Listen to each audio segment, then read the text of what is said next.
We are on our pro industry interview with the Hollywood makeup artist at Stacye Brand. Is it Branche or is it Branche? It's Branche. Okay. When I was in music, when I had a deal originally in the 80s, the record label president put the accent over the E. I just never took it off, but the E was always there. And he would always call me Branche. So when I would do interviews, I'd forget. And so I had to tell him, I'm not a liar. So it's really hard for me to do what you want me to do. When I was in music. Whoops. You got your voice going on there. Yeah, and he would always call me Branche. I was looking for the link so I could put So I had to tell him, I page.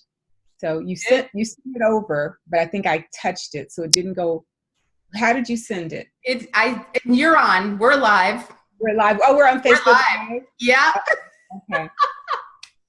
You sent the link. Can you send the link again, and I'll put it on my page? I'm gonna share it with you right now. Okay. I have no idea what I'm doing. I'm not good at this now. I'm gonna tell you. And I should be, because I try to do stuff online, but I'm just not. This is not my thing. I am sharing it with you right now. This is Leslie Kristen. I am so excited. This is our pro industry interview, and I am here. Hi guys. Yes, we got people popping on. I am here with Stacye Branche.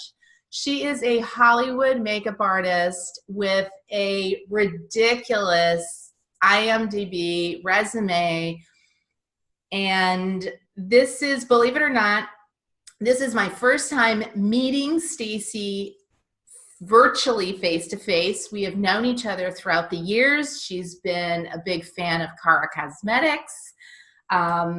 She's been a big fan. She says they're the best blushes in the business. She just got off a show. We had to reschedule our interview because, she came back home after boarding up her house for 8 months and plumbing issues were going on. So here she is, and I'm just thrilled. Yes. I know you guys you're going to be watching this, or you're going to watch on the replay, and definitely you want to follow Stacye because she is not only, an amazing makeup artist. She is a published author. She is a singer as well, right? Yeah. And she has so much information that she's just going to share with us about her life journey of being a makeup artist. And you're in Los Angeles right now, right, Stacye? Yes, I am. Yes, I am. Fantastic. So hello, everyone. Welcome to, my pro industry interviews. And she's a rock star. Just came off of working in a show in Atlanta, Star, right? And so share with us a little bit about, how your journey began and how you became a makeup artist and where that love came from. So I have a really odd story, which I don't think is like anybody else's. I was a musician, and as my show is about very crooked deals, that was very true for me. I had a really janky record deal, and I opted to sit my deal out. And in the course of sitting the deal out, I went to cosmetology school. And I didn't really love being in a salon, but I enjoyed the work, just not the energy. And so then I had made this decision. I put it out into the universe. This is why I always tell people, what you say really does happen. I started looking into makeup schools. And at the time, makeup schools were 8 hours a day in the middle of the day. There weren't any nights or weekends. And like for most people, you had to work. So it wasn't something I could really do. I wasn't that old, but I already had like car note and rent and all that. So I couldn't just stop my life. And so I put out into the universe that I was interested in doing makeup. I used to work at A&M Records. This is all relevant. And there was a woman that hired for the music videos. And I would always say, oh, I want to do a video. I want to do a video. She goes, oh, it's too long. The hours are long. You're not going to want to do it. You're going to be bored. And I was like, yeah, but I really want to do it. I really want to do it. And she would just kind of ignore me. And actually, we're Facebook friends, and it was Tanya Deshay. So if she watches this, it was your fault. And one day, so my department was closed at A&M Records. And the very next morning, I get this phone call at like 5:30, and usually I turn my phone off, but this day, whatever reason, the phone was on, and I heard it, and I answered the phone, and Tanya's like, Stacye, don't you do hair? My hairstylist hasn't shown up. I really need a hairstylist. Throw some stuff in a bag and come. So I went to the set, and I got there, and she goes, well, the hairstylist isn't here. I mean, she's here, but why don't you stay and be assistant makeup? I'll pay you $150 for the day. Well, this was 1989 or something like that. So I was like, oh, $150 for the day? Well, hey, I'll stay. Had no idea what I was doing. And she kind of taught me. And then 3 weeks later, she did a big Boys to Men video.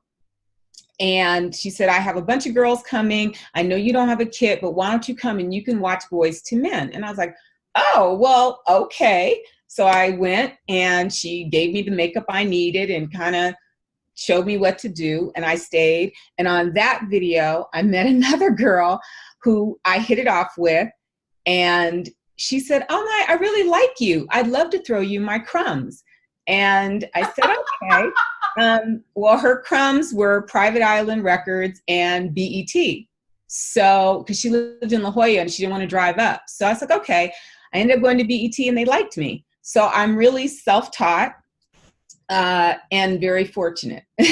So that kind of was my career. I just kept landing places, and people liked me, and I watched people that have been doing it longer than me. I was never afraid to ask questions. And even to this day, Cinema Secrets is not as big of a cinema store, but up until Maurice Stein's death last year, I always called Maurice, who was the owner of Cinema Secrets, and would say, Maurice, I'm doing XYZ. What do I do? And now I call my other friends that are more experienced than me or may know something I don't know, and I'll just say, hey, I need help. So you can never be ashamed or afraid to say, help, I don't know what I'm doing. And so I'm never afraid or ashamed, and I just make phone calls and do what I have to do. But I'm never afraid to look something up, to figure it out, and to always try to deliver what's necessary. Yeah. So mentorship, yeah. Having people that have your back, that you can trust, that are willing to help you, and, comes around full circle, doesn't it? It does. And when people work with me, I always let them know, I will tell you whatever you need. I'll help you. I'll show you. I'll get you what you need. You just have to open your mouth. I don't read minds, but if you ask me, I'm always willing to help. That's great. Because you have to pay it forward. If someone helped you, you have to help someone. And throughout the years, I used to be able to help people get in the industry. It was a little easier. The whole union thing is very different now, and it's changed. When I was starting out, we did music videos, and that's how you got your hours, or commercials, because they were non-union. Forgive my dryers going off. But now commercials and videos, well, I don't think there are that many videos, but it's all unionized. So I don't really know how someone gets in like they did before, but I'm really good for helping people get their hours so they can keep their medical benefits. That I am really good at. So I always some kind of way, I try to make sure I help people. That's great. So share with us a little bit about your journey. Like what was your first show that you did? My very first movie was Fear of a Black Hat, which was like 1991 or 92. I had no idea I was interviewing for a movie. I had met the director at a party I'm going to name drop a little bit, at Benny Medina's house. And I'm really good at follow up and checking in with people. And so I just checked in with him one day. I said, hey, it's good meeting you. And he goes, oh, come by the office and see what we're doing. And I'm thinking, why would a video director want me to come by the office? But I went, and they had me watch a video, and I guess it was the short they had done for the movie, and I watched it, and then they said, well, you want the job? And I was like, I have no idea what job you're talking about. And I had no idea I was in a movie production office. none whatsoever. And they offered me the movie. And that was my first movie. I'd never been on a movie set. At that point, I'd only done music videos. And I did a good job. And now it's a cult classic. It's like the Black Spinal Tap. So I'm very proud. Woo! Isn't that fun? Yeah. So that was my first movie. And then my second movie was my first location job. And because I did hair, I did the hair on a TNT movie called Heart of Darkness. And I went to Belize, and that was my first location job. And I got a phone call from a woman I didn't even know. I have no idea how she found me or got my name, and I went on this journey. So my career has been very, I always like to say very magical, because I always seem to end up where I need to be, and I meet the most amazing people. And even Star, I wasn't looking for that job. I was working on NCIS Los Angeles and was all prepared to go back. And I got a phone call one day asking me if I was interested in doing Star. So I think sometimes you just have to trust the journey. Always, right? Yeah, you do. Yeah, that's so great. And how, share a little bit about, we were just talking a little bit about, you're on a very stylish show right now versus, I don't know, when I was working a lot, hey there, when I've had to do a lot of sweat, a lot of dirt, a lot of mail, a lot of sci-fi. I love period work.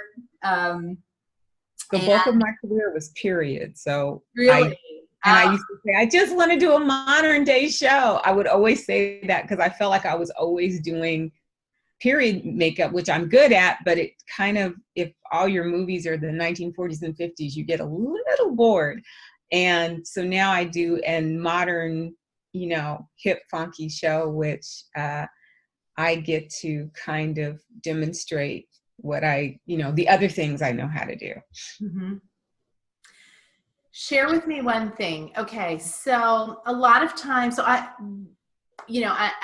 CARA, we have our CARA Makeup Academy classes, and, we get a lot of girls that I find, especially in this generation now, they, really what they know is YouTube. They know Instagram. They know this very dramatic kind of makeup.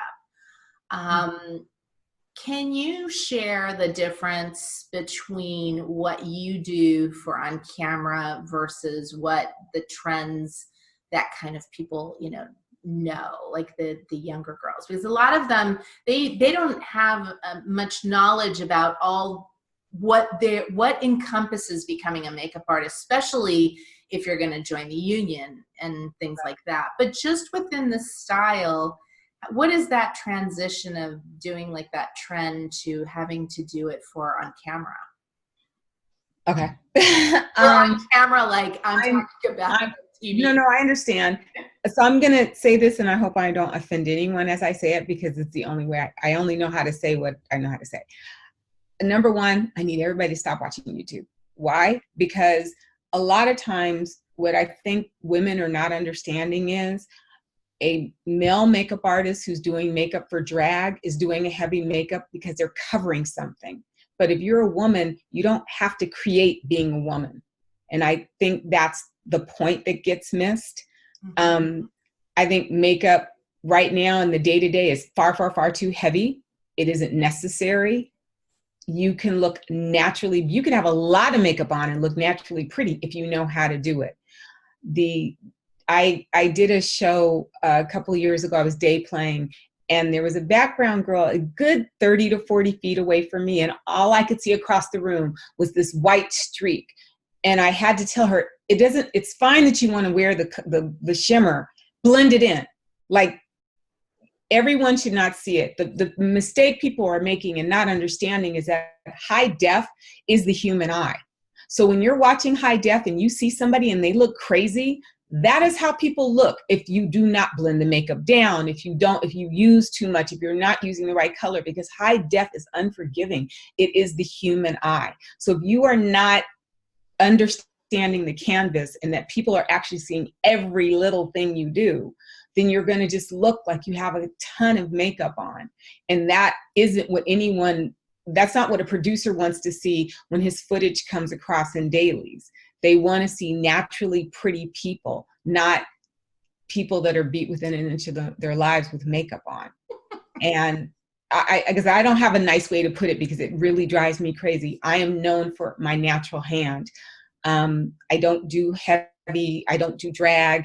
That is a very specific style, but the reality is it's not every day. It is not how normal people look. And most people just want to look pretty. They don't need to look like they're going to the ball.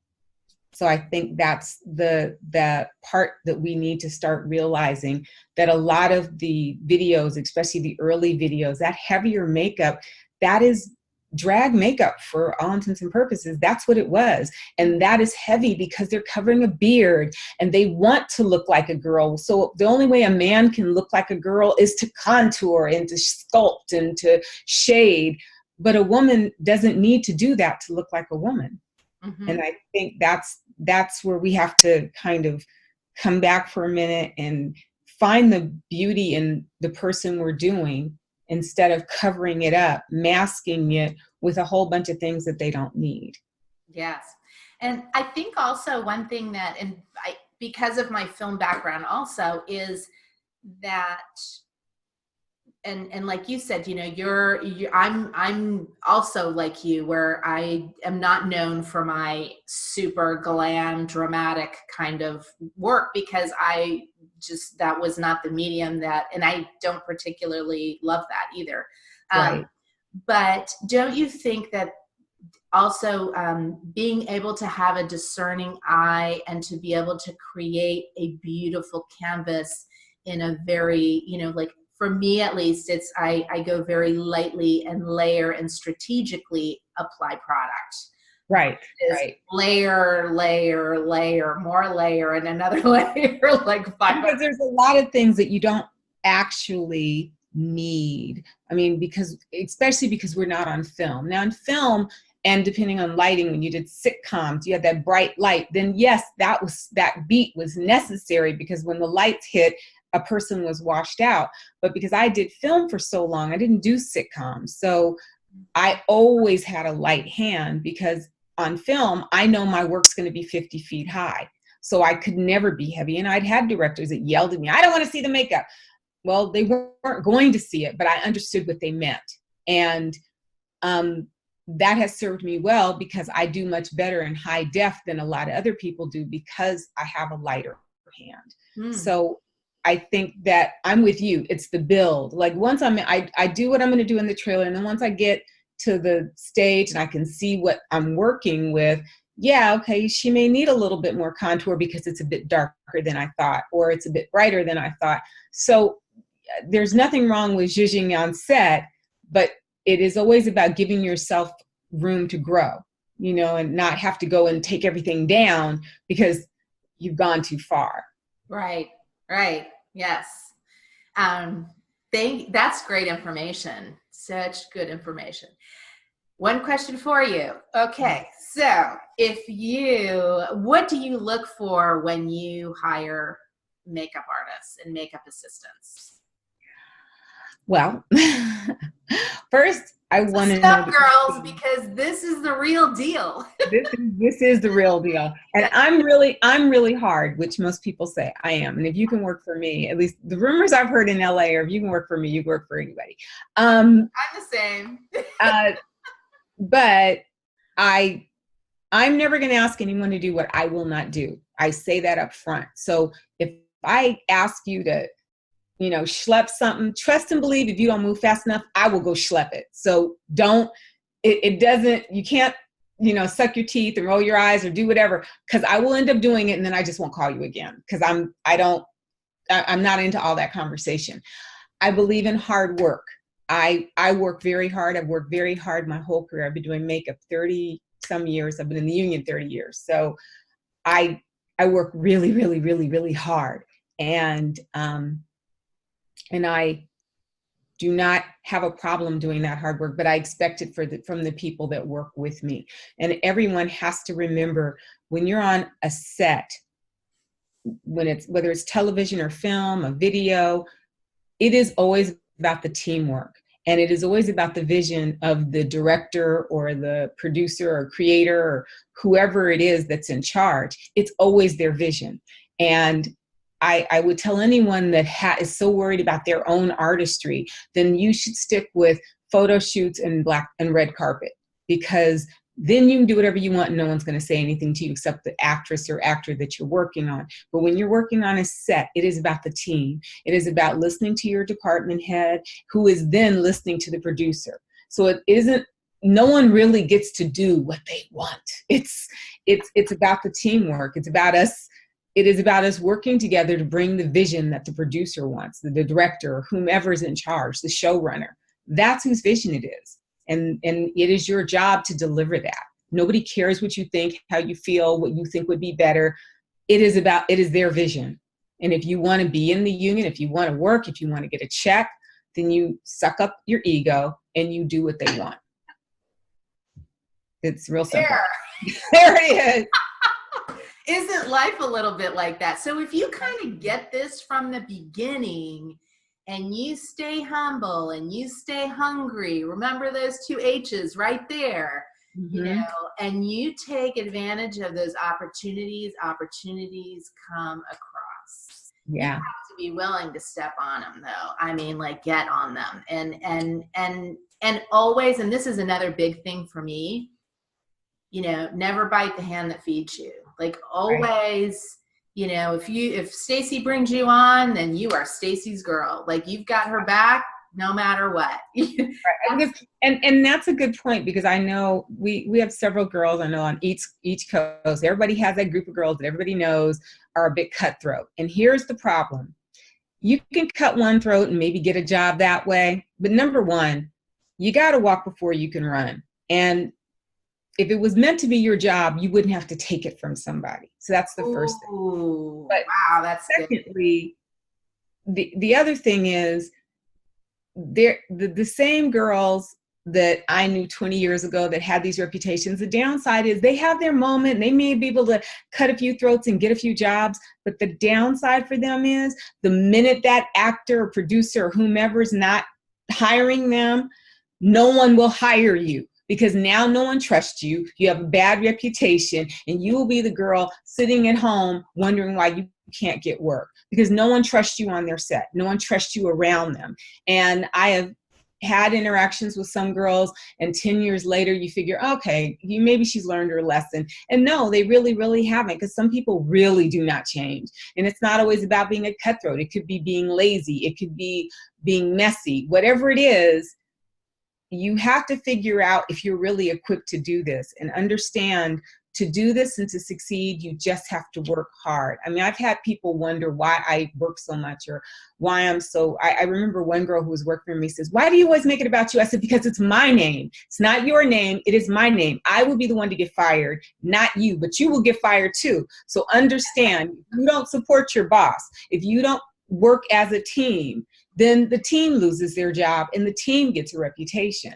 And never think that producers are not watching and they don't see the other girl working. Because I have been the other girl where maybe I work for someone that did not step up as much as they should. And it will be the producer that calls me and says, I watched you. I like the way you worked.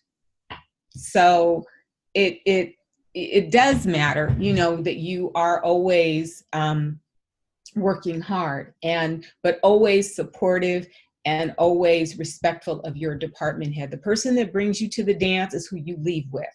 And that's, you know, they always have to remember that. I love your sayings. Those are awesome. Well, because it's true. I mean, and the thing is, you want someone to want to call you again. You want to be able to be a team. That is, I worked with one girl, a makeup artist. Her sister works at Namie's. Denise Fisher was my second for like 20 years off and on. I did almost everything with her. We worked really well. I knew her strengths. She knew mine. I didn't have to think, because I knew Denise had picked, you know, she had my back. But what it did for her is she didn't have to look for a job or interview or bring her book or bring her reel. I did it. And it worked, you know, and I've had other people work with me that don't want to be a department head, and they're fine being a key, and they're great keys, because, you know, everybody thinks they want to be the department head. You need to understand what it really is. It's not just, oh, the title and the money. It's the politics, and you don't really get to do makeup or design. Sometimes you're just doing the business. You're doing the ordering and making sure everything's together and breaking down the script and hiring. And sometimes it's not fun at all. It's just a job that's stressful. So it depends, you know? Yeah. So for those people that don't know, let's say like the hierarchy of the department in film, could you kind of break down what the makeup and hair department is? Okay, so the department head is usually what I am. The department head is who gets hired by production to run the makeup department. And they're the person that brings on the key, who's the second, and usually the additional, which is the third, and then anybody else that works in the department. All the directions of the makeup department come from the department head. The key usually helps with, well, whatever the department head decides. Every key is different about what they want the key to do.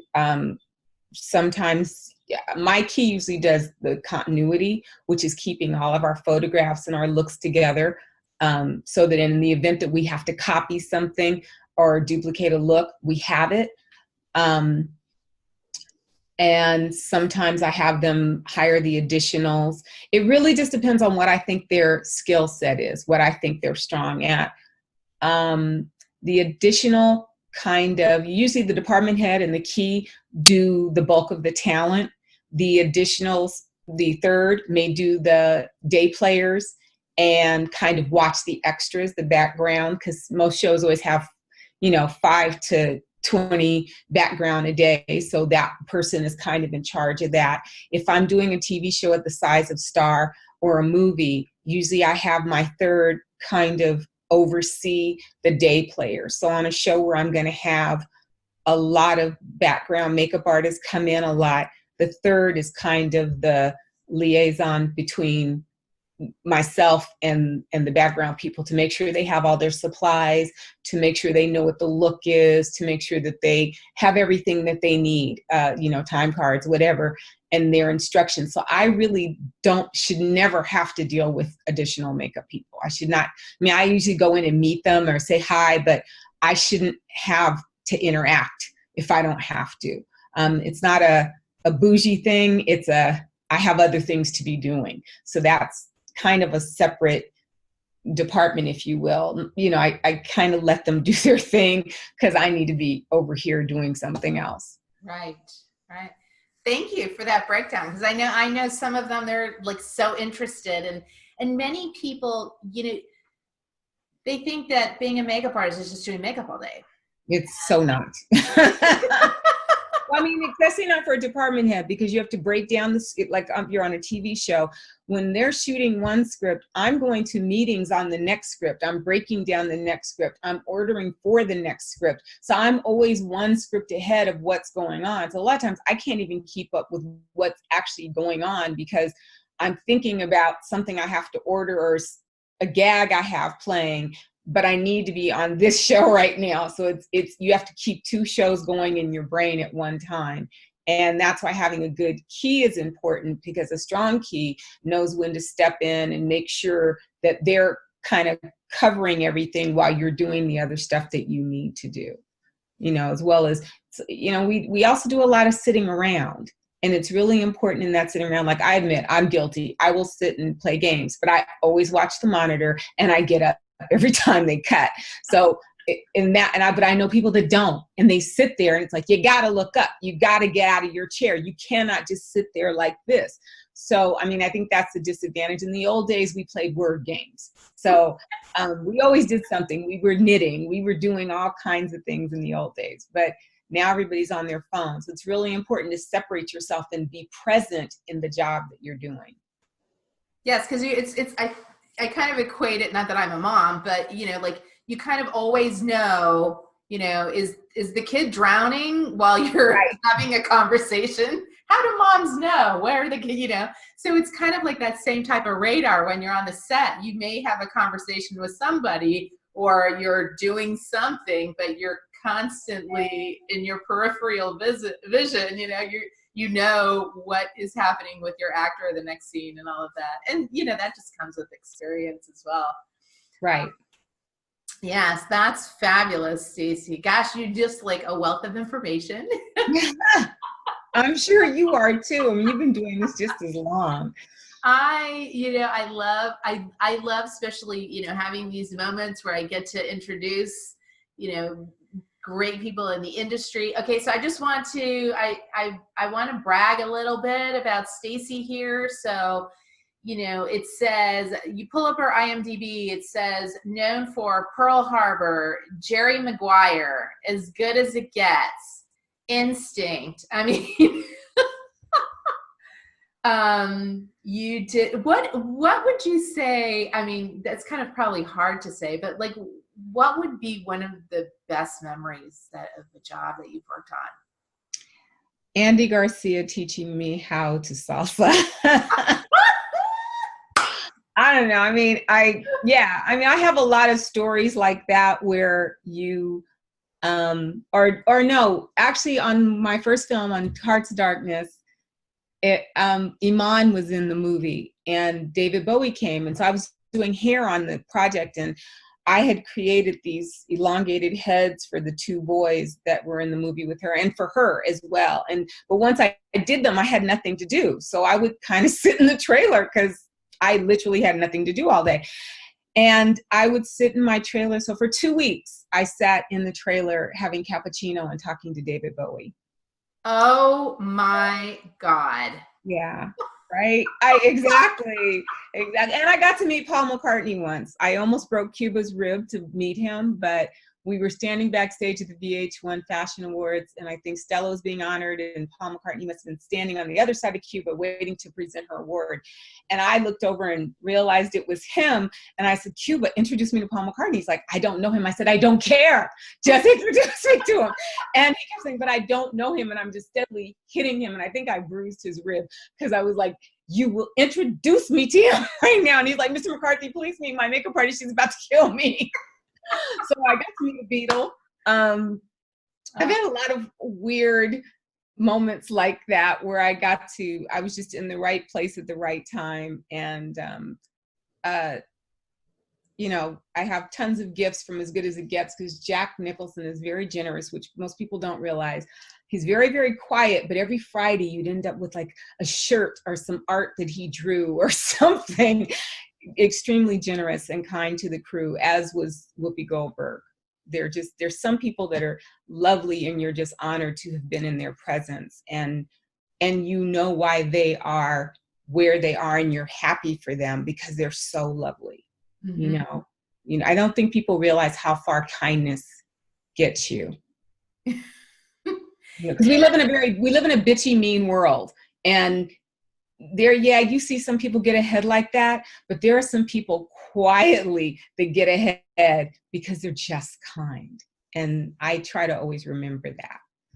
I have not worked with her, but I have heard that Blythe Danner is one of the kindest actresses as well.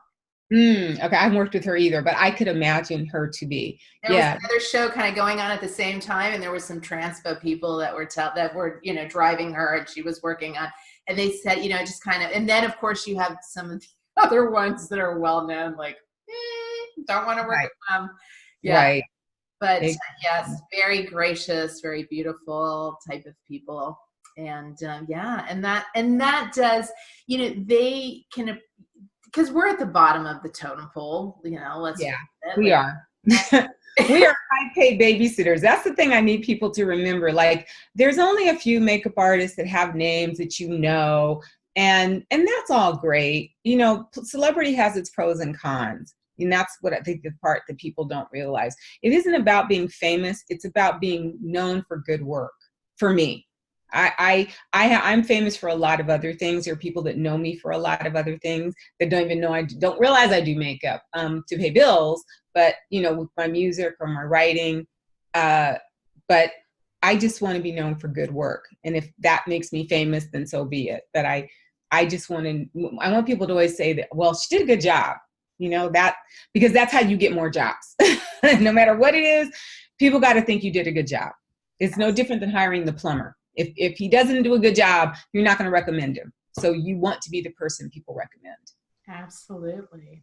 Yeah. So do you want to share with everyone some of your other passion projects that you do? So at age 18, I had a record deal and a record released. And it was one of those very shisty, typical Hollywood story record label deals. So I sat my deal out, which is how I started doing makeup. But when technology changed and I was making money of my own, I was able to start putting music out on my own label. So I started Food for the Soul Music and started putting out, I put out 4 albums on my own, and I've been able to, thanks to being in the music industry, I have been able to play songs in some of the projects I've worked on. Oh, fantastic. I didn't know that. How exciting. Yeah, you gotta, I pitch it where I can. I mean, we're sitting right there. Sometimes I just like, you get to meet the music supervisor and you're like, hey, if I have a song, will you listen to it? And sometimes they're like, yes. And I've actually had people go, oh my God, this is like good. Can we use this song? I'm like, yeah, by all means, let's do that. So I'm a musician. I am also, I have a doctorate in metaphysical studies. So I write sort of self-help books. They're kind of hip daily word books that I write. And I do my Instagram and Facebook are kind of more inspirational. So every day I post a quote, a word of the day. Sometimes I do blogs. I have a podcast that I don't do very often. I'm going to get better about it. I was blogging when no one was blogging, before anyone was making money on MySpace. And I was diagnosed with cancer, had a death in the family. It's like everything went wrong and I just had nothing to say. And in that little year of having nothing to say, people started making money and it became a thing. And it took me, I'd never been able to get back to where I was originally. So every now and then I'm like, okay, I'm going to get back into it. But it's a lot of work. This whole internet thing is a whole nother job. Absolutely. I know. We do a lot of virtual classes now. I've spent, the past 2 years taking our CARA Makeup Academy classes virtually and, putting that content into videos and trainings and learning the technology, because we didn't come from that era. Right? I mean, everything is a lot of work if you really putting your 100% or 120% into it. And I know that when you're multi-talented like you are, it's hard because it all feeds the soul and you want to do different things. But, you've had such a beautiful and amazing career, and, you're far from probably, ending the makeup side and turning it into something else. Well, I did take 5 years off dealing with my health, and it wasn't as easy to make a living.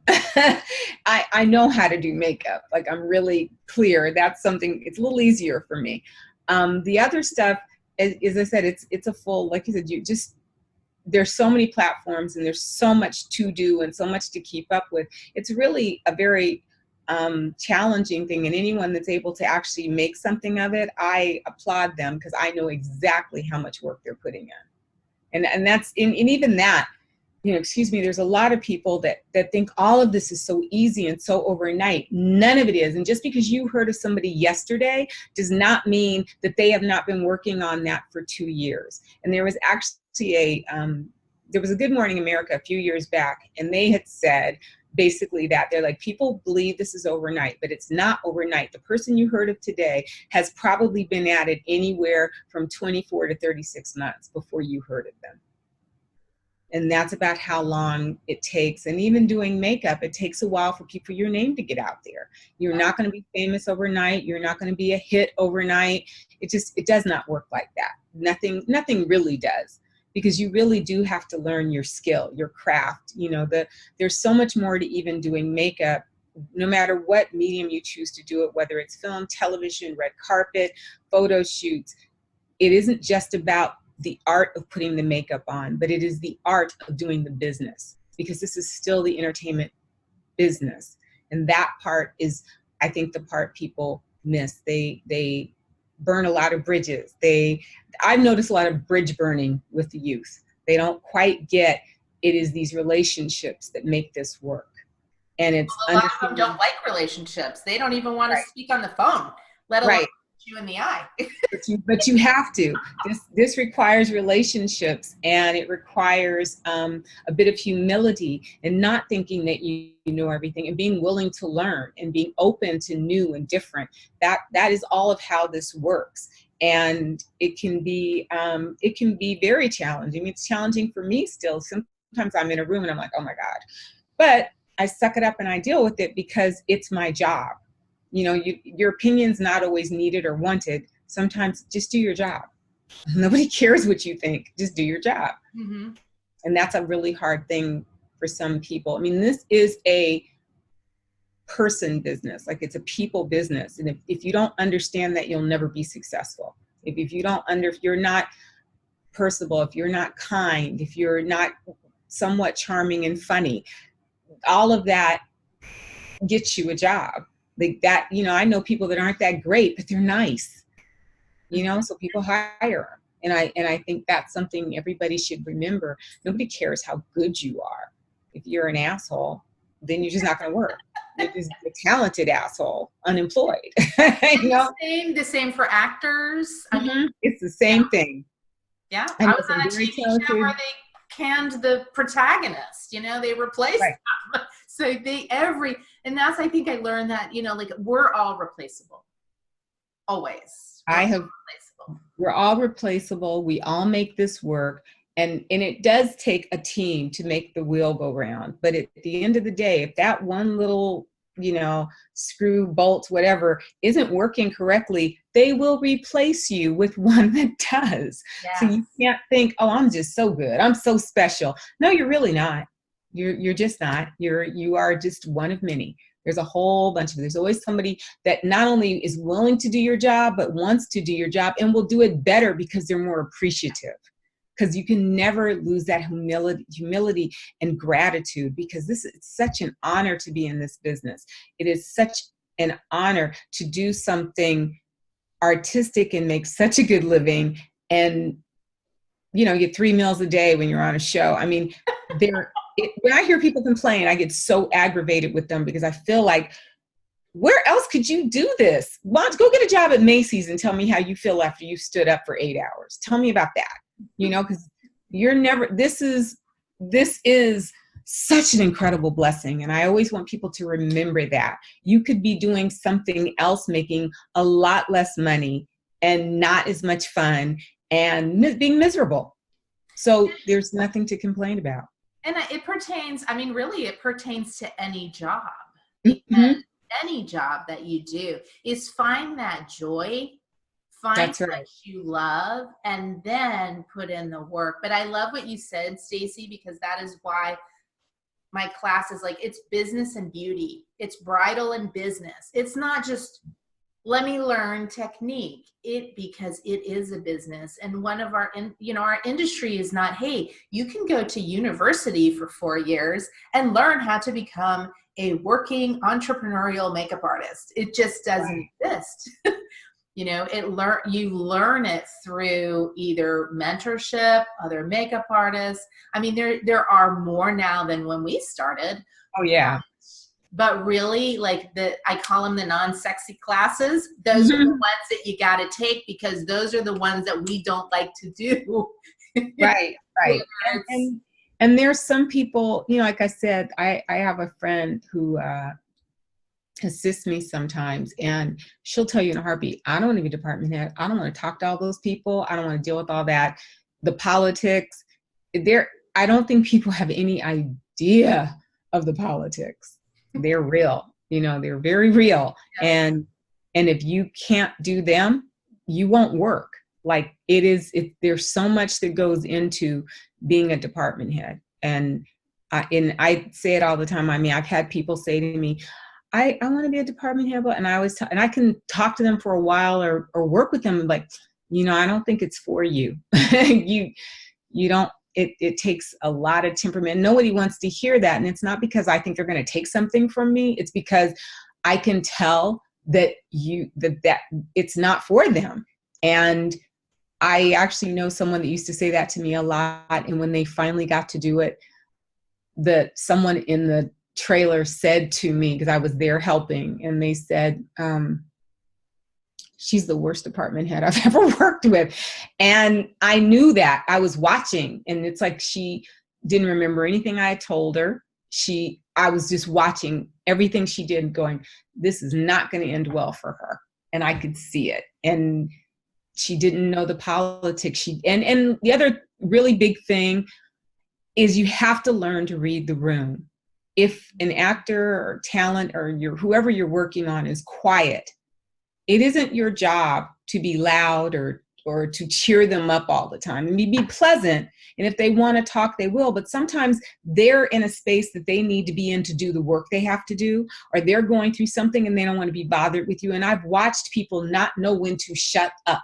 Like, just, can you not tell this person does not want to talk right now? Like, what part of that are you not seeing? Because they don't know how to read the room. I love and that is really important. You have to learn how to read the room. Because if you don't, you're going to put your foot in something that you don't want to be in, or you'll be the person that someone says doesn't know how to be quiet. Because I've actually had actors come to me and go, that person's really loud.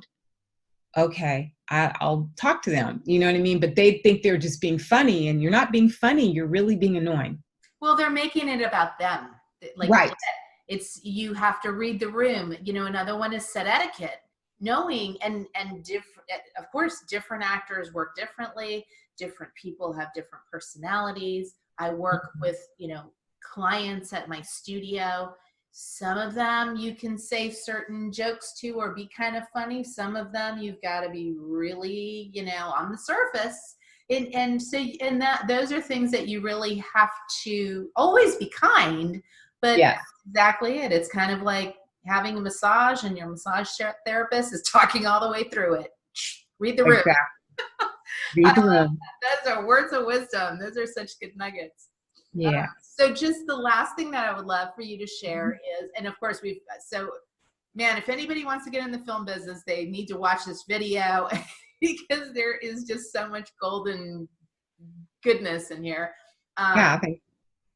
And so what would be some of the things that you would suggest for someone to do, or some words of wisdom for someone that is becoming a makeup artist and, to help them with their career that you've kind of learned along the way?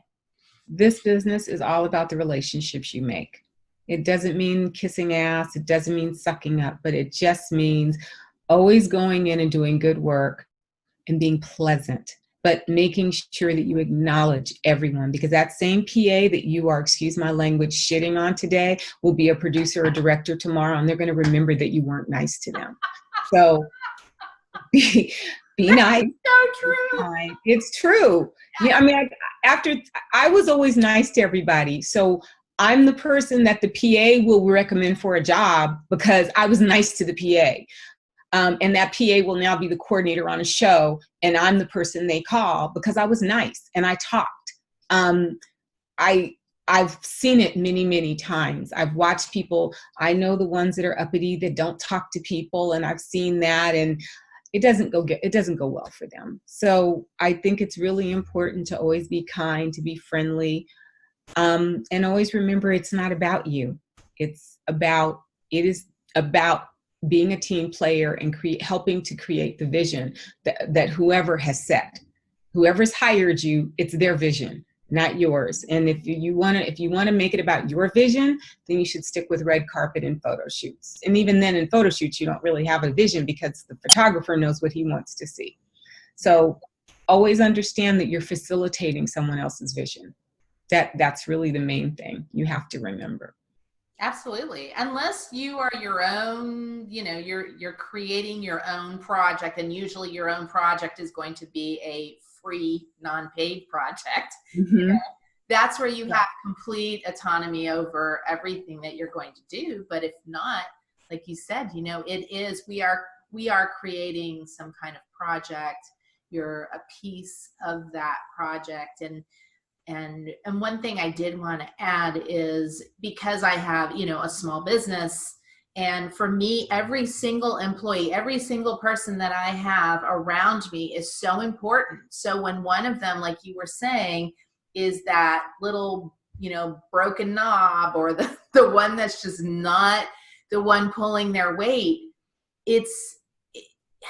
think about how much you're spilling over to other people, and why do you feel that other people should take on your slack? Right. You can think about that moving forward in business. And because that shows, like, showing up late, or not pulling your weight, or being lazy, or, those kind of things, you have no gratitude and you have no respect for your coworkers. And that is how things show up. And that's how you start to drown in a business, and not be able to, Because eventually you'll do a few jobs, but eventually word will get out, and you'll start noticing you're not getting repeat clients. You're not getting repeat calls. Because that really is how most of us, my career was built by the producer, Bill Carraro. The first 3 or 4 years of my career, Bill hired me. Then I worked with Cuba, and Cuba hired me. And I met producers on Cuba's jobs that then hired me.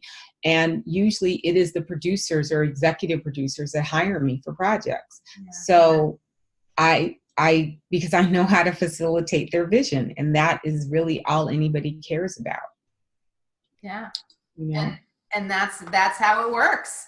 And so here you go. 30 years later, you can have a resume just like Stacye has. That's right. Didn't happen overnight. That is for sure. It sure didn't. Oh my goodness. So what's your next project that you're going to work on? Do you know, or is that a secret? No, I am. I also have another really weird thing about me. I've never looked for work. I kind of wait for God to give me a job. And so far, I've always gotten one. As of right now, I assume I'm going back to STAR when it comes back in July. But if I don't, I'll do something. I don't know. Right now, I just got home, so I'm okay sitting here for a second and resting, because I just worked 8 months straight. But other than that, yeah, I'm just waiting to see where the universe lands me. That's wonderful. Yeah. I do want to share, because for those of you, because some of you may be thinking, wow, she worked for 8 months and now she's not working. Okay, what does a week entail on a show? What is a work week on a show? A work week is usually anywhere from 13 to 16 hours a day, maybe 6 days a week. Coming in at 4:30, going home at 8. Yeah, right. AM, dealing with a lot of personalities. Sometimes it's all fun, but you're working, you're physically exhausted. I just worked and I feel it. And so I'm fine sitting here for a second. And also because I have some health challenges, I actually have to take a minute. For people that follow me, I'm starting a 30-day juice cleanse on Monday. I do one twice a year. And because I was diagnosed with multiple myeloma 10 years ago, and I'm one of the first people known to medically reverse my type of cancer with just food and no Western medicine. So twice a year I fast, and that helps me to keep my numbers low, but it's also every time I do it, my numbers go lower and lower and lower. So the last time I tested last year, I was almost literally 90 points from cancer free for a cancer that they said was incurable. So I do my fast twice a year and keep whittling those numbers down. So I take a minute after any job I have to regroup for my health. So that's awesome. I will do that. Wow. Yeah. That's great. Well, Stacye, that's the best thing that you can do is take care of yourself, and, you know, blessings come. Yes, yes. But it's really important in this industry. I think a lot of people work and work and work, and I hear my friends say they're tired. But what I also know is I don't see people rejuvenate afterwards. And that's really important, to take a minute, whatever that is, to shut yourself down and feed yourself, get yourself together, because this is a hard business. I mean, this show is not as challenging as other shows, but I've had shows where I've been outside 12 hours a day and climbing up hills and, you know, schlepping stuff around. And, you know, you have to keep giving it back to yourself. You must nurture yourself. It is really, really important, because this is, even though people think we don't do anything, we do a lot. And it's a much more physical job than people realize. Yes, it is. It's a Yeah. hard job. Yes. It's a very hard job. On many levels, mentally, physically, and, you know, the older you get, the harder it is to put in those, you know, 80 hour weeks. So. No, I do yoga. I try to eat right. I drink alkaline water. I mean, like, I do so much stuff to just keep my body healthy. And I did it even before I was diagnosed with cancer. I was the queen to go get a massage. I will go get a massage in a heartbeat, because I just believe in taking care of myself. So that's also really, that's the other part of it. You have to take care of yourself, or this will burn you out. Yeah, anything really will burn you out. Yes, absolutely. Well, thank you so much for this gift. I so appreciate you. It's been so fun to just chat and get to know you and see you face to face. And thank you for always giving me product on all my shows. I probably shouldn't say that. Yes. I met you when I did, 10 years ago, when I did that MTV show that now I can't think of the name of it, and Lisa Lehman, and she introduced us, and I've been using your product ever since, and I love your blushes. They are my go-to blushes. They're in all my actors' palettes, and I actually wear your lipstick. I think it's called Durango or something. That's what I wear personally, but I use your lip glosses and your Dorado, that's it. And your eyeshadows. So I am a huge fan, and they work. When I work, they work. So thank you. Well, thank you. I appreciate it so much, and, you know, can't wait to see what your next adventure is going to be, your next job. And thanks for sharing all of this amazing information to, you know, our students. We've got all kinds of people. We've got some film people watching, and some new students on there watching. So you're a big inspiration. Thank you so much. Thank you for using CARA on all your shows. Yes.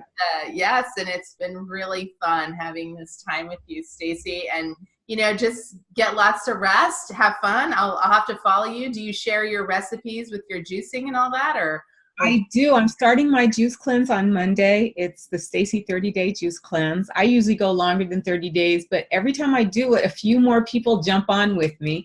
And so I share the recipes, and I explain the benefits of juicing and what it's done for me.